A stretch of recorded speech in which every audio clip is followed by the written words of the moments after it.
Lalu Raja Perla pun memerintahkan Syekh Abdullah Kanaan dan juga Merah Johan, yang mana Merah Johan telah menjadi ahli militer di kerajaan Perla tadi.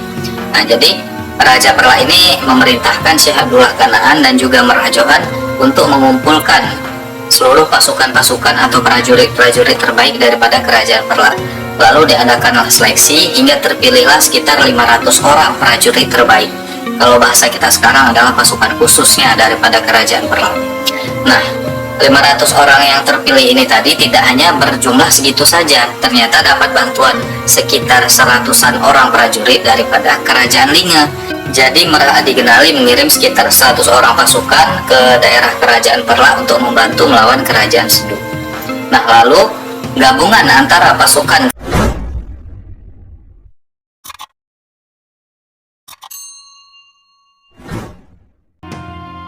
Assalamualaikum warahmatullahi wabarakatuh. Kembali lagi bersama saya di pembahasan tentang sejarah dan juga pengetahuan. Nah, pada pembahasan kali ini kita akan membahas sebuah peristiwa sejarah, yakni Merah Johan sang putra Gayo, pendiri kerajaan Aceh Darussalam. Nah, walaupun seperti yang saya sebutkan di awal adalah pendirian kerajaan Aceh Darussalam oleh seorang putra Gayo bernama Merah Johan, namun kita tidak hanya terfokus kepada satu kerajaan saja. Kita tidak hanya terfokus kepada kerajaan Aceh Darussalam saja, namun kita juga nanti akan sedikit membahas yang memang kerajaan-kerajaan lain yang berkaitan. Nah, seperti kerajaan Jempa, kerajaan Perla, kerajaan Isa, kerajaan Linge, dan beberapa kerajaan lainnya yang berada di Aceh Besar. Sebelum penjelasan ini sampai kepada penjelasan tentang perjalanan Merah Johan, bagaimana hingga dia bisa menjadi pendiri kerajaan Aceh Darussalam, ada beberapa latar belakang yang memang harus kita bahas terlebih dahulu, yang memang latar belakang ini berkaitan dengan perjalanan Merah Johan nantinya. Yang pertama yaitu adalah asal-usul atau asal-muasal daripada orang Gayo sendiri. Nah, untuk asal-usul daripada orang Gayo sendiri ini sebenarnya sangat banyak versinya, sangat banyak sumbernya yang menjelaskan tentang asal-usul orang Gayo ini. Bahkan menurut orang Gayo sendiri, menurut masyarakat Gayo sendiri, dari versi mereka saja terdapat banyak atau beberapa versi. Nah, contohnya yang versi menurut masyarakat Gayo sendiri, itu orang-orang Gayo atau suku Gayo itu berasal dari kaum-kaum Nabi Nuh yang selamat dari banjir. Kemudian pertama kali surut banjir itu tepat berada di daerah Serule. Nah, itu kepercayaan yang pertama. Lalu ada juga kepercayaan berikutnya, asal-usul orang Gayo menurut orang Gayo, yaitu orang-orang Gayo ini adalah kaum atau bangsa yang berasal dari daerah Rum. Rum itu kalau menurut kepercayaan orang Gayo adalah Turki. Nah, namun yang ingin saya bahas di sini adalah versi yang lain lagi, bukan versi dari kepercayaan sekitar masyarakat Gayo. Nah, kalau yang saya bahas di sini adalah versi lainnya. Nah, menurut penelitian, orang-orang Gayo adalah orang-orang Proton Melayu, yaitu orang-orang yang datang bermigrasi ke pesisir pantai timur Sumatera dan juga sebagian lain di Kepulauan Nusantara itu sekitar tahun 2000 sampai 1500 sebelum Masehi. Nah, jadi orang-orang Proton Melayu ini migrasi lalu sampailah ke pesisir pantai timur daripada Aceh. Nah, lalu dari pantai timur sebagian dari mereka melanjutkan perjalanan hingga sampai ke daerah Tanah Gayo yang kita kenal sekarang. Nah, ada di sekitar daerah Linge, daerah Serbajadi, daerah Lokop, daerah Gayo Lues, dan sekitar Tanah Gayo lainnya.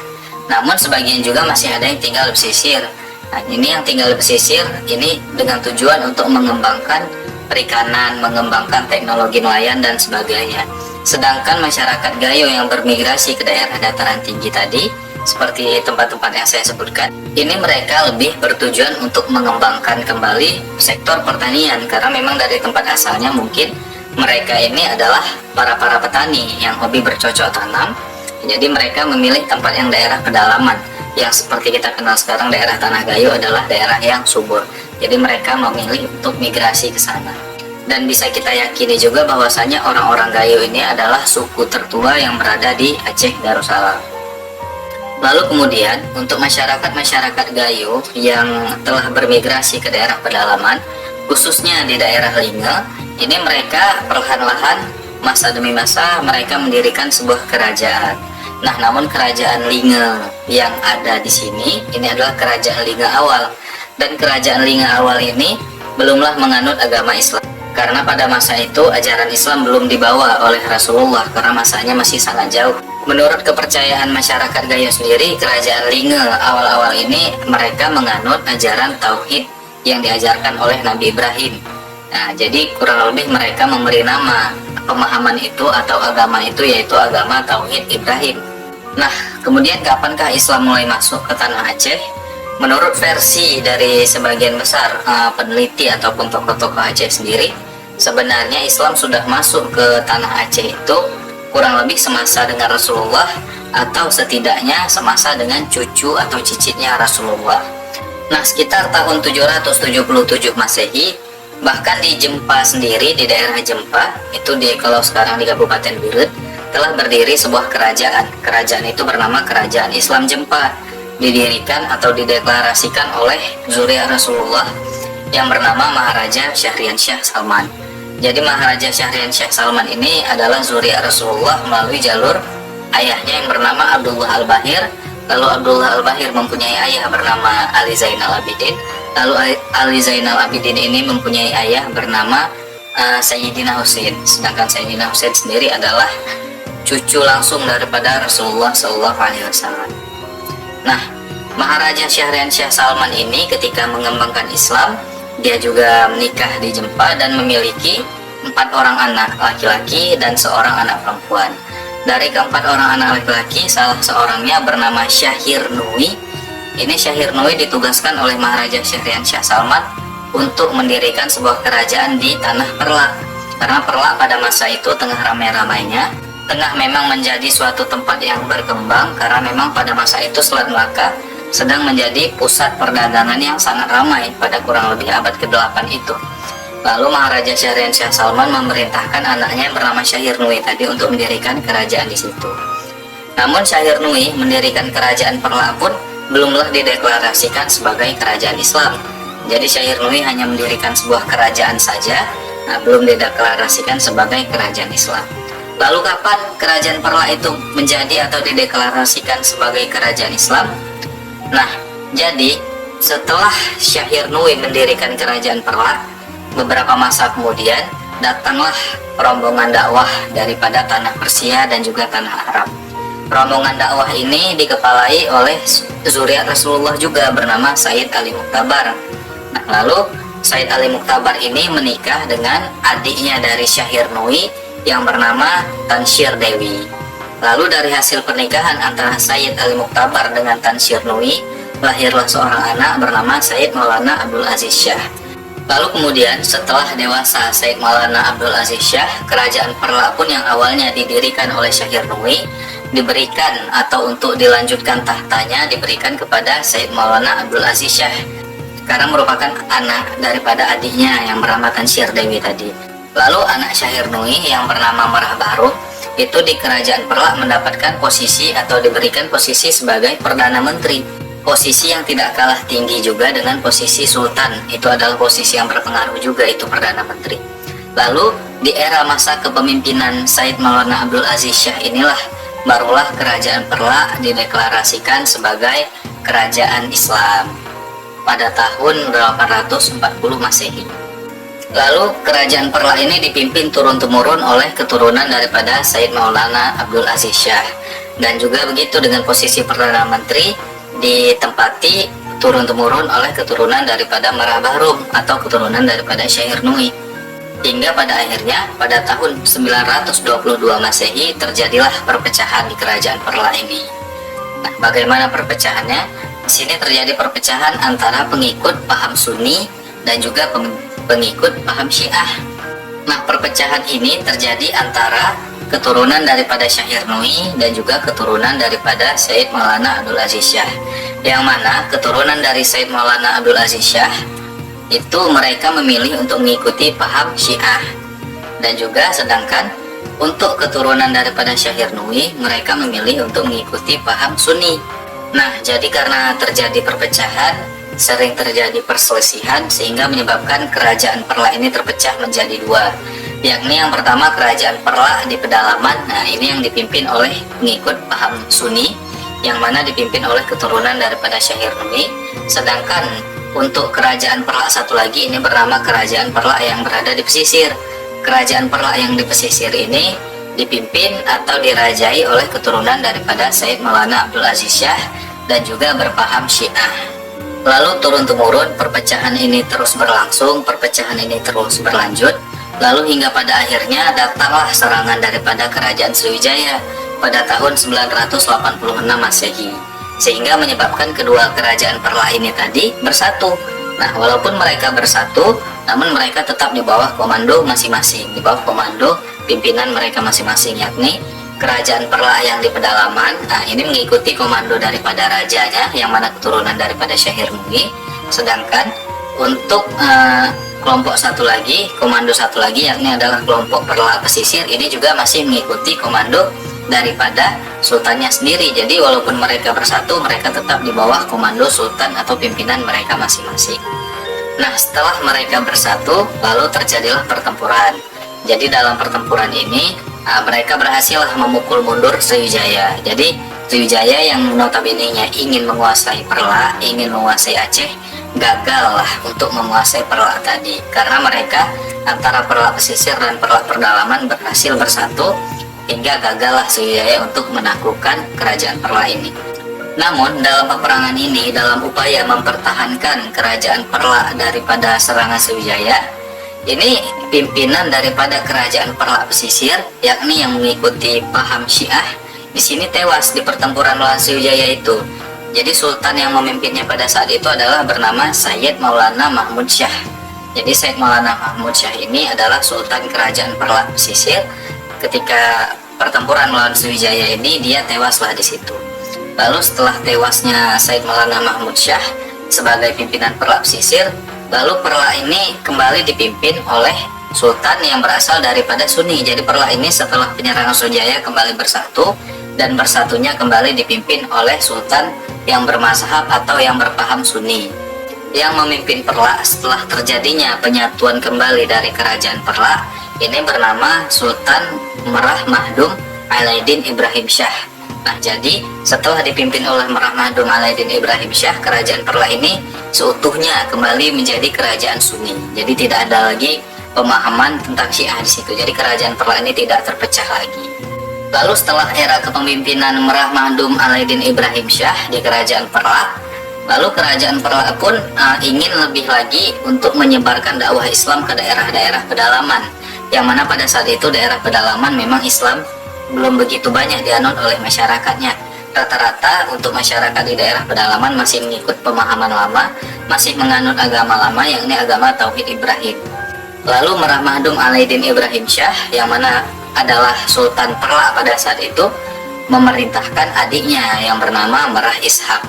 Jadi dia memerintahkan adiknya untuk berdakwah ke daerah dataran tinggi Gayo. Selanjutnya berangkatlah Merah Ishak ke daerah dataran tanah tinggi Gayo. Lalu dia berdakwah Islam di sana, mendapat simpati dari masyarakat di sana, hingga pada akhirnya terjadi proses adaptasi, terjadi proses Islamisasi. Merah Ishak pun di tanah Gayo menjadi seorang tokoh yang penting dan berpengaruh. Dan kemudian selanjutnya Merah Ishak mendirikan sebuah kerajaan di tanah Gayo. Jadi berdirilah kerajaan di tanah Gayo ini bernama Kerajaan Isa. Nah, jadi daerah Isa ini diambil dari nama Merah Ishak sendiri. Jadi dari Ishak menjadi Isa. Nah, ini kalau sekarang berada di Kabupaten Aceh Tengah, di daerah Tanah Gayo. Untuk kerajaan Isa ini sendiri didirikan oleh Merah Ishak pada tahun sekitar 997 Masehi. Lalu setelah pendirian kerajaan Isa ini, Merah Ishak pun menikah dengan perempuan setempat dan memiliki seorang anak. Jadi anak ini diberi nama Merah Mersa. Jadi Merah Mersa setelah Merah Ishak mangkat, jadi Merah Mersa pun meneruskan tahta ayahnya sebagai Raja Isa kedua. Lalu Merah Mersa pun menikah dan memiliki 7 orang anak. Nah, berikut adalah nama-nama anaknya. Yang pertama bernama Merah Mahdum Malik Ibrahim. Nah, ini Merah Mahdum Malik Ibrahim ini nantinya akan menempati wilayah di daerah Jambu Ait. Jadi dia mendirikan kerajaan kecil di daerah Jambu Ait. Ya, tentu saja semua kerajaan ini masih berada di bawah naungan kerajaan Perla. Lalu untuk anak yang kedua yaitu bernama Merah Bacang. Untuk Merah Bacang ini nantinya ketika dewasa dia akan berdakwah Islam di daerah sekitar pesisir barat Aceh, kurang lebih di sekitar daerah Vansur dan juga daerah Barus. Lalu untuk anak berikutnya yakni anak ketiga dan anak keempat ini bernama Merah Putih dan Merah Hitam. Nah, jadi awalnya mereka berdua menyebarkan dakwah di daerah Merdu. Bahkan nama daerah Merdu sendiri bermaksud gelar mereka berdua yakni Merah Dua, yakni Merah Hitam dan Merah Putih. Jadi dari situlah diambil nama Merdu di daerah Pidi sekarang. Lalu setelah perkembangan dakwah yang lumayan sukses di daerah Merdu, nah jadi Merah Hitam yang mana adalah anak keempat, adik daripada Merah Putih, melanjutkan dakwah untuk menyebarkan ke daerah sekitarnya lagi. Lalu dia mendirikan sebuah kerajaan kecil juga di daerah Samalanga. Jadi Merah Hitam setelah dari Merdu pindahlah ke daerah Samalanga. Lalu untuk anak berikutnya bernama Merah Pupuk. Nah, Merah Pupuk ini bukanlah Merah Pupuk anak daripada Sultan Iskandar Muda seperti yang dikenal oleh orang Aceh pada umumnya. Namun Merah Pupuk ini adalah anak daripada Merah Mersa.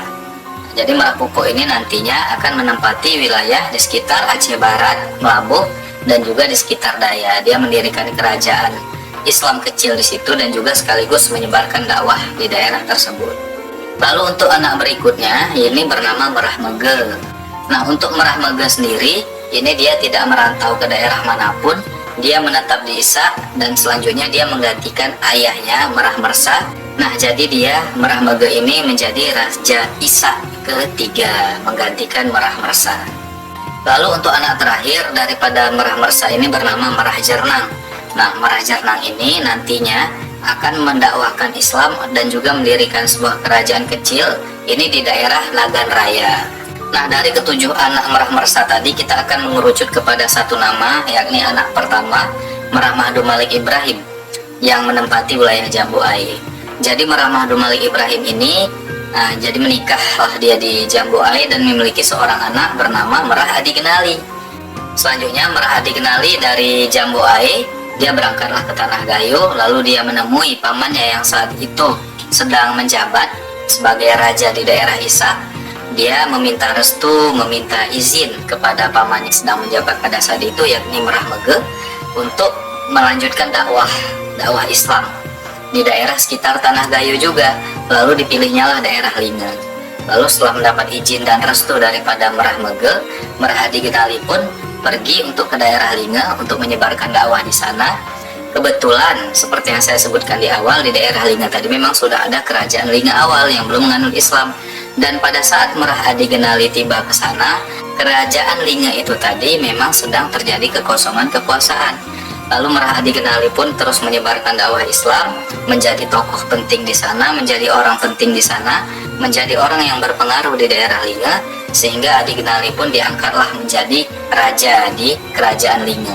Dengan begini resmilah berdiri kerajaan Islam Linge, yang mana didirikan oleh Merah Adi Genali pada tahun 1125 Masehi. Dan yang melantik Merah Adi Genali langsung adalah seorang ulama besar yang berasal daripada kerajaan Perlak.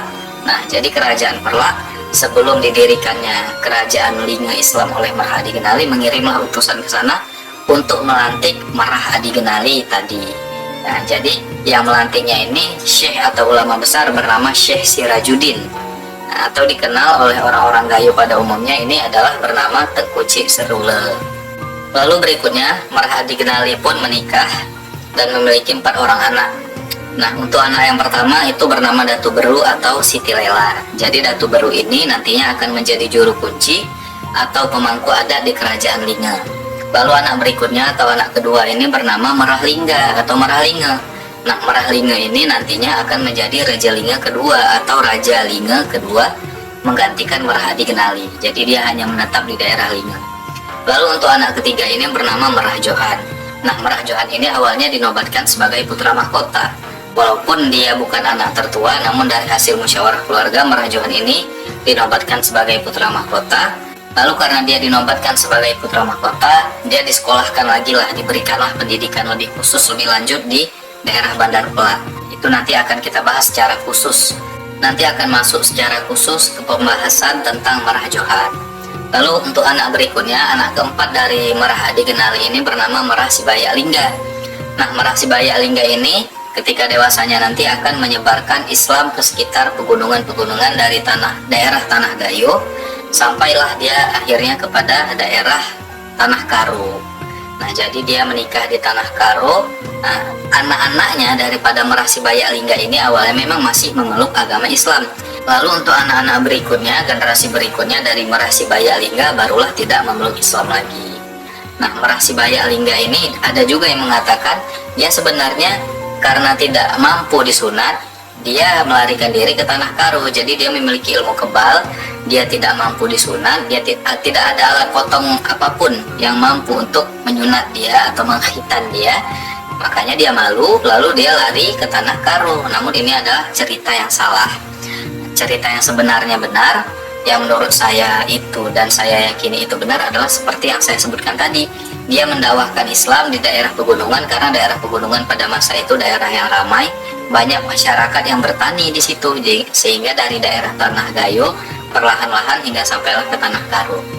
Nah, untuk keturunan dari Merah Sibaya Alingga ini sampai sekarang masih ada di Tanah Karo, itu menggunakan marga Sinulingga. Jadi marga Sinulingga ini adalah marga keturunan dari Merah Sibaya Alingga, yang mana Merah Sibaya Alingga adalah anak daripada Merah Adigenali, Raja Lingga Islam pertama.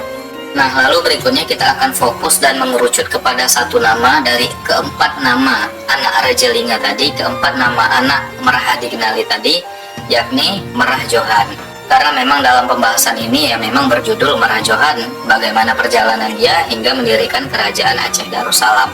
Nah, seperti yang saya sebutkan tadi, memang Merah Johan ini awalnya dari hasil musyawarah kerajaan Lingga, memang dia awalnya dinobatkan menjadi putra mahkota untuk meneruskan tahta ayahnya Raja Merah Adigenali sebagai Raja Lingga. Maka dia disekolahkanlah, dia diberi pendidikanlah lebih lanjut. Pada masa itu ada sebuah tempat pendidikan yang memang dimiliki oleh Kesultanan Perla, itu adalah Zawiyah Cotkala yang berada di Bandar Perla. Nah, lalu Merah Johan pun dikirim oleh ayahnya Merah Adigenali. Ini juga tidak lepas daripada saran Syekh Sirajuddin atau Tengku Cik Serule agar mengirimkan dulu Merah Johan ke Zawiyah Cotkala, yakni Zawiyah Cotkala itu adalah pusat pendidikan militer, pemerintahan, dan juga pastinya keagamaan. Lalu Merah Johan dikirimlah ke situ atas hasil musyawarah tadi. Nah, setelah Merah Johan di situ, Merah Johan belajar untuk ilmu kemiliteran, ilmu pendidikan, ilmu pemerintahan, dan pasti ilmu keagamaan. Nah, jadi Merah Johan pun lulus di situ. Setelah lulus, ternyata Merah Johan ini lulus dengan segudang prestasi, lebih unggul dibanding orang-orang yang lain yang belajar di Zawiyah Cotkala, sehingga pimpinan Zawiyah Cotkala pada saat itu bernama Syekh Abdullah Kanaan ini merekomendasikan kepada Raja Perla yang berkuasa saat itu bernama Merah Mahdum Abdul Jalil Syah agar Merah Johan ini diangkat sebagai salah satu guru ataupun salah satu pengajar juga di Zawiyah Cotkala, karena memang dia dinilai mampu ataupun layak untuk memberikan pembelajaran kepada orang-orang atau menjadi guru lah di Zawiyah Cotkala. Lalu atas saran daripada Syekh Abdullah Kanaan ini, jadi Raja Perla pun mengangkatlah Merah Johan sebagai salah satu guru di Zawiyah Cotkala itu. Nah, untuk Syekh Abdullah Kanaan sendiri sebenarnya beliau bukanlah tokoh asli yang berasal dari Aceh. Syekh Abdullah Kanaan sendiri adalah seorang ulama besar dari Palestina. Jadi beliau datang dari Palestina untuk menyebarkan dakwah Islam juga ke daerah Tanah Aceh, yang memang notabene-nya daerah Aceh sudah mulai ada Islam, namun memang Syekh Abdullah Kanaan dari Palestina datanglah ke Tanah Aceh, diangkat menjadi pemimpin atau guru besar di Zawiyah Cotkala. Nah, selanjutnya kita kembali fokus kepada Merah Johan. Jadi setelah Merah Johan ini mengajar beberapa tahun di Zawiyah Cotkala, nah, ternyata Merah Johan ini memang memiliki bakat dan memang mampu di bidang pemerintahan dan juga militer, sehingga Sultan Perla yang saat itu dipimpin oleh Merah Mahdum Abdul Jalil Syah mengangkatlah Merah Johan sebagai salah satu ahli militer dan juga ahli pemerintahan di Kerajaan Perla. Lalu di saat yang sama, pada tahun 1202 Masehi, itu ancaman mulai datang, namun tidaklah datang ke Kerajaan Perla. Itu ancaman datang dari Laksmana Lingke, yang mana Laksmana Lingke ini merupakan salah seorang Laksmana dari salah satu kerajaan di Cina. Jadi Laksmana Lingke datang ke daerah Aceh Besar, itu lebih tepatnya di daerah Kerajaan Indrajaya, yang mana Kerajaan Indrajaya ini memiliki ibu kota di sekitar Pantonbi. Jadi pada tahun 1202 tadi Laksmana Lingke datang ke daerah Indrajaya, menyerang kerajaan Indrajaya, mengalahkan kerajaan Indrajaya, lalu Laksmana Lingke ini mengangkat dirinya menjadi raja baru di situ dan dia mendirikan kerajaan. Lalu kerajaan Indrajaya ini diubah namanya dari kerajaan Indrajaya menjadi kerajaan Sedu. Lalu setelah beberapa tahun menjadi raja di kerajaan Sedu, yang mana kerajaan yang didirikannya sendiri setelah mengalahkan kerajaan Indrajaya, jadi Laksmana Lingke ini pun meninggal di situ. Setelah Laksmana Lingke meninggal, tahta pimpinan daripada kerajaan Sedu ini diteruskan oleh anaknya yang bernama Ratu Nianio. Lalu berikutnya Ratu Nianio ini setelah menjadi ratu di kerajaan Sedu, dia ingin memperluas kembali wilayahnya. Jadi dia mulai melakukan invasi ke sekitar kerajaan-kerajaan lainnya yang berada di sekitar kerajaan Sedu. Di situ ada kerajaan Indrapurwa, Indrapatra, Indrapuri. Itu semua kerajaan pada akhirnya tumbang dan berhasil dikalahkan oleh kerajaan Sedu atas pimpinan Ratu Nianio. Jadi ternyata masih ada satu kerajaan yang belum berhasil ditaklukkan oleh kerajaan Sedu. Kerajaan ini bernama Kerajaan Indrapurba. Nah, raja dari Indrapurba sendiri setelah melihat kemungkinan jikalah dia nantinya diserang oleh kerajaan Sedu, yang mana kerajaan Sedu telah menjadi kerajaan yang lebih besar setelah mengalahkan beberapa kerajaan tadi, pastilah kerajaan Indrapurba ini kalah. Jadi timbullah inisiatif daripada Raja Purba untuk meminta tolong dengan kerajaan Perlak, yang mana kerajaan Perlak saat itu menjadi kerajaan salah satu yang memang memegang peran besar di daerah Selat Melaka. Jadi utusan dari Raja Indrapurba ini dipimpin oleh Hulubalang Barata. Jadi berangkatlah Hulubalang Barata ke pusat kerajaan Perlak di Perlak. Nah, sampailah ke istana. Hulubalang Barata beserta anggotanya ini disambut dengan begitu hangat oleh kerajaan Perlak. Lalu Hulubalang Barata pun menyampaikan niatnya bahwasannya dia ingin meminta bantuan kepada kerajaan Perlak dalam menghadapi serangan kerajaan Sedu.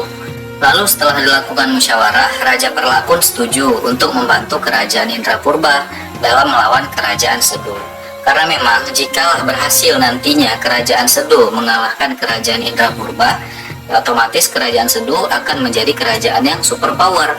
Pasti akan juga mudah untuk mengalahkan kerajaan Perlak. Makanya daripada itu, sebelum itu semua terjadi, Raja Perlak pun setuju untuk membantu dan bersama-sama menyerang dan mempertahankan diri dengan melawan kerajaan Sedu ini tadi. Lalu pulanglah kembali Hulubalang Barata menghadap rajanya di daerah Indrapurba sana. Indrapurba ini beribu kotakan di sekitar dekat Lamuri. Jadi Hulubalang Barata menyampaikanlah pesan daripada Raja Perlak bahwasannya Raja Perlak setuju untuk membantu kerajaan Indrapurba dalam menghadapi kerajaan Sedu. Lalu bantuan ini disambut dengan gembira oleh raja daripada kerajaan Indrapurba. Nah, di sisi lain, di sisi kerajaan Perlak, lalu Raja Perlak pun memerintahkan Syekh Abdullah Kanaan dan juga Merah Johan, yang mana Merah Johan telah menjadi ahli militer di kerajaan Perlak tadi. Nah, jadi Raja Perlak ini memerintahkan Syekh Abdullah Kanaan dan juga Merah Johan untuk mengumpulkan seluruh pasukan-pasukan atau prajurit-prajurit terbaik daripada kerajaan Perlak. Lalu diadakanlah seleksi hingga terpilihlah sekitar 500 orang prajurit terbaik.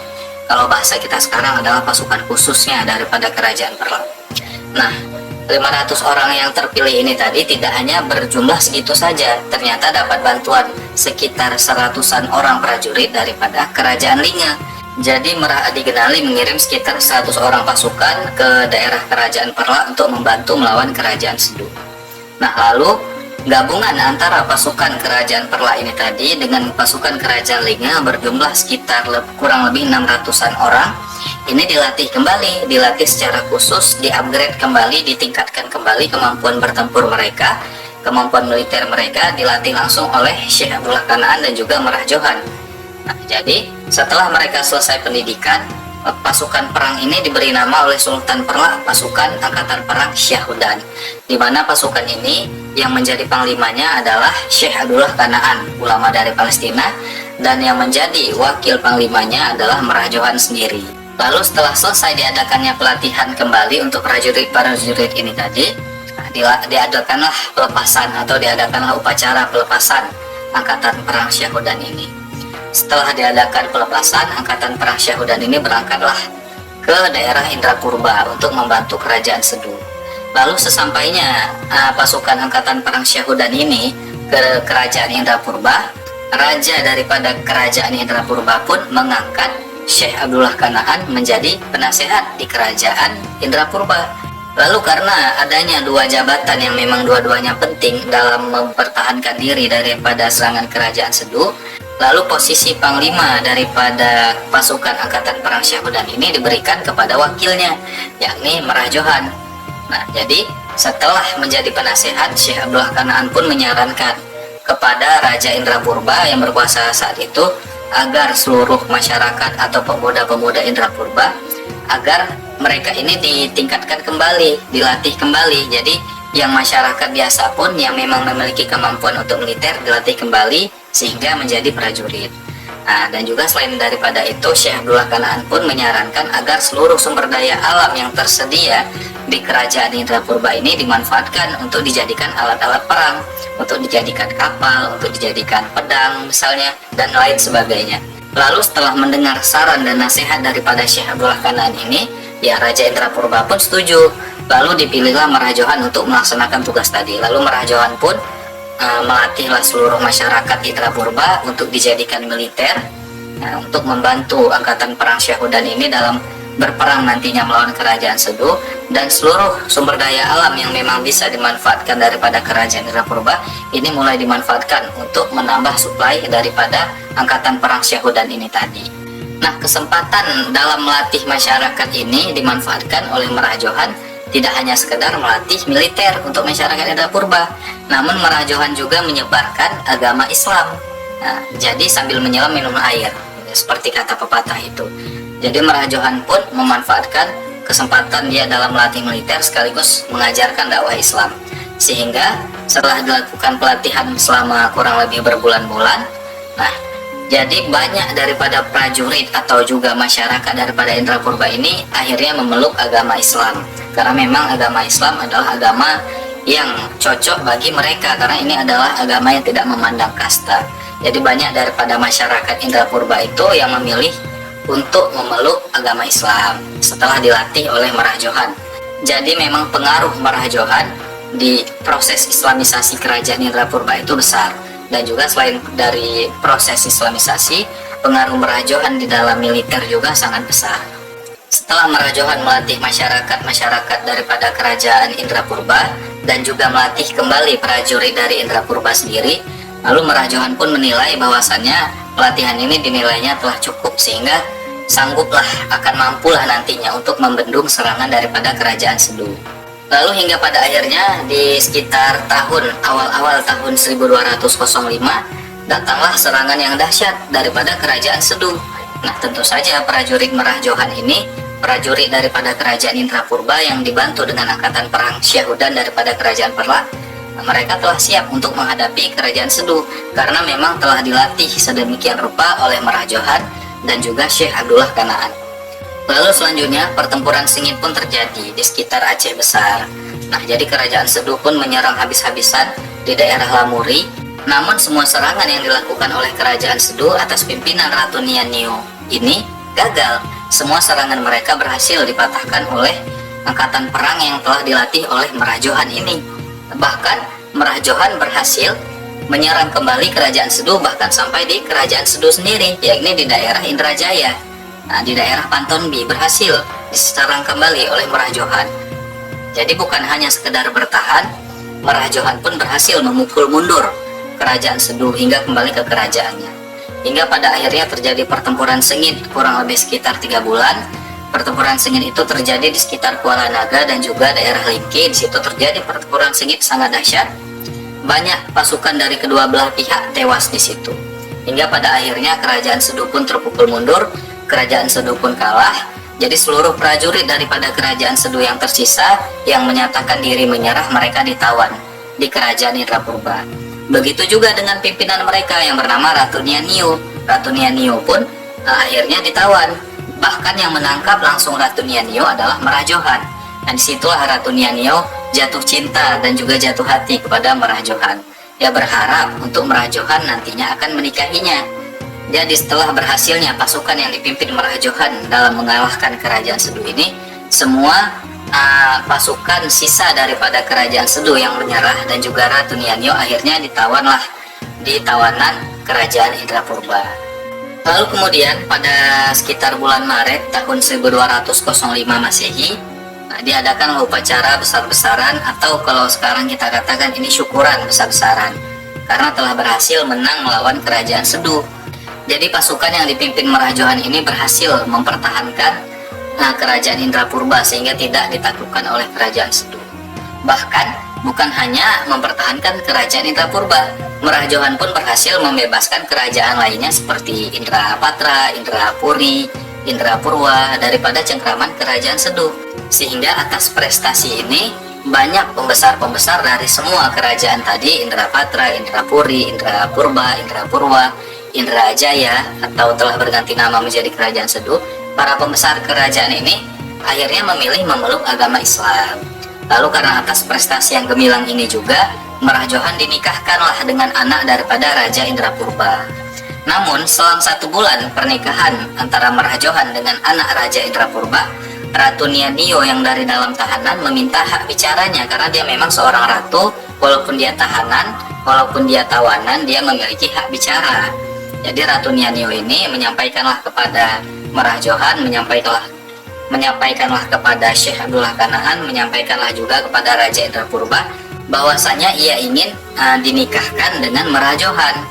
Lalu ini terjadilah cinta segitiga, karena memang Merah Johan baru juga menikah dengan anak daripada Raja Indrapurba.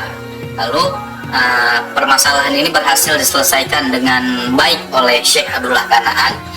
Lalu Syekh Abdullah Kanaan pun mengadakan musyawarah. Dari hasil musyawarah ini didapatkanlah hasil dan kesimpulan bahwasannya Merah Johan akan menikahi Ratu Nianio dengan syarat Ratu Nianio harus masuk Islam, dan juga seluruh pengikutnya yang masih setia dengan Ratu Nianio yang berada dalam tahanan sebagai tawanan juga memeluk Islam. Akhirnya Ratu Nianio pun menyanggupi syarat ini, hingga pada akhirnya dilangsungkanlah pernikahan antara Merah Johan dengan Ratu Nianio. Jadi Ratu Nianio ini kalau orang Aceh kenal pada umumnya bernama Putroneng. Nah, namun kisah Putroneng yang tersebar sekarang ini masih memang banyak perlu dilakukan penelitian lagi, karena banyak tersebar kisah-kisah yang miring, sehingga perlu dilakukan penelitian agar masyarakat Aceh tidak menelan mentah-mentah. Semua sejarah yang ada memang harus dikaji dulu, memang harus teliti lagi. Memang saya rasa sendiri pun cerita tentang terkait Putroneng ini yang beredar di daerah Aceh ini ada banyak kesimpangan, ada banyak ditumpangi oleh kepentingan situ. Bahkan saya rasa pun sepertinya cerita Putroneng yang menyebar sekarang ini di daerah masyarakat Aceh sendiri sudah banyak berubah oleh pengaruh Belanda, oleh pengaruh penjajahan dulu. Jadi memang perlu diteliti lagi. Lalu setelah pernikahan Ratu Nianio dengan Merah Johan, selang beberapa masa kemudian, kerajaan-kerajaan lain yang dibebaskan oleh Merah Johan, yang dibebaskan oleh angkatan perang yang dipimpin oleh Merah Johan, seperti kerajaan Indrapatra, Indrapurwa, Indrapuri, Indrapurba, bahkan Indrajaya. Jadi mereka semua ingin memberikan penghargaan yang tertinggi kepada Merah Johan. Lalu mereka semua mengadakan musyawarah dan musyawarah ini dipimpin langsung oleh Syekh Abdullah Kanaan. Nah, disinilah memang berulang kali terjadi peran besar daripada Syekh Abdullah Kanaan. Lalu musyawarah ini dipimpin oleh Syekh Abdullah Kanaan. Lalu semua pendiri kerajaan tadi, kerajaan-kerajaan Indrapuri, Indrapatra, Indrapurwa, Indrapurba, dan Indrajaya, sepakat mereka melebur menjadi satu kerajaan, yang mana kerajaan ini dideklarasikanlah menjadi kerajaan Islam Aceh Darussalam, yang mana Merah Johanlah diangkat atau dilantik menjadi raja pertamanya. Dengan begini, pada tahun 1205 maka dengan resmi berdirilah kerajaan Aceh Darussalam, yang mana dipimpin oleh Raja Merah Johan sebagai raja pertamanya. Nah, namun untuk nama daripada kerajaan ini setelah melebur sebenarnya ada beberapa versi. Ada yang mengatakan nama awalnya sebenarnya bukan kerajaan Aceh Darussalam. Ada yang mengatakan nama kerajaan ini adalah kerajaan Islam di Lembah Aceh. Nah, namun apapun itu ceritanya, ini tetap menjadi cikal bakal daripada Kesultanan Aceh Darussalam nantinya. Jadi Merah Johan resmi diangkat sebagai raja daripada kerajaan Aceh Darussalam yang pertama pada tahun 1205. Nah, seperti judulnya tadi, di awal memang Merah Johan adalah seorang putra Gayo. Putra Gayo yakni putra daripada Merah Adi Genali. Merah Adi Genali merupakan Raja Linga Islam yang berada di Tanah Gayo yang pertama. Nah, jadi itulah proses perjalanan daripada Merah Johan sehingga Merah Johan menjadi anak Raja Linga atau putra Gayo yang mendirikan kerajaan Aceh Darussalam. Nah, berhubung Merah Johan telah diangkat dan resmi menjadi Raja Aceh Darussalam yang pertama, untuk tahta berikutnya di kerajaan Linga sendiri ini diteruskan oleh Merah Lingga. Nah, memang Merah Johan pada awalnya dikaderisasi untuk menjadi Raja Linga, namun karena Merah Johan telah menjadi Raja di Kesultanan Aceh Darussalam, maka kekuasaan yang berada di kerajaan Linga dipimpinlah oleh Merah Lingga. Nah, begitu saja penjelasan tentang perjalanan seorang Merah Johan, seorang putra Gayo, putra daripada Raja Linga pertama, Merah Adi Genali, mendirikan kerajaan Islam Aceh Darussalam. Lebih dan kurang saya mohon maaf. Jika ada salah kata dan salah ucap, mungkin ada di sini sumbernya yang masih kurang, mungkin ada yang kurang lengkap untuk saya sebutkan ya, saya mohon maaf. Nanti mungkin di lain kesempatan kita akan perbaiki lagi. Jadi penjelasan ini diambil dari berbagai sumber buku, berbagai sumber arah kata, dan juga berbagai sumber tokoh-tokoh. Jadi dari situlah berbagai sumber tadi sehingga saya rangkum, saya susun menjadi penjelasan yang sedemikian rupa ini. Sekian dari saya, jangan lupa di subscribe agar channel kita ini lebih berkembang dan agar kita bisa lebih membuka sejarah yang selama ini tertutup. Wabillahi taufiq wal hidayah. Wassalamualaikum warahmatullahi wabarakatuh. Sampai jumpa kembali di pembahasan berikutnya.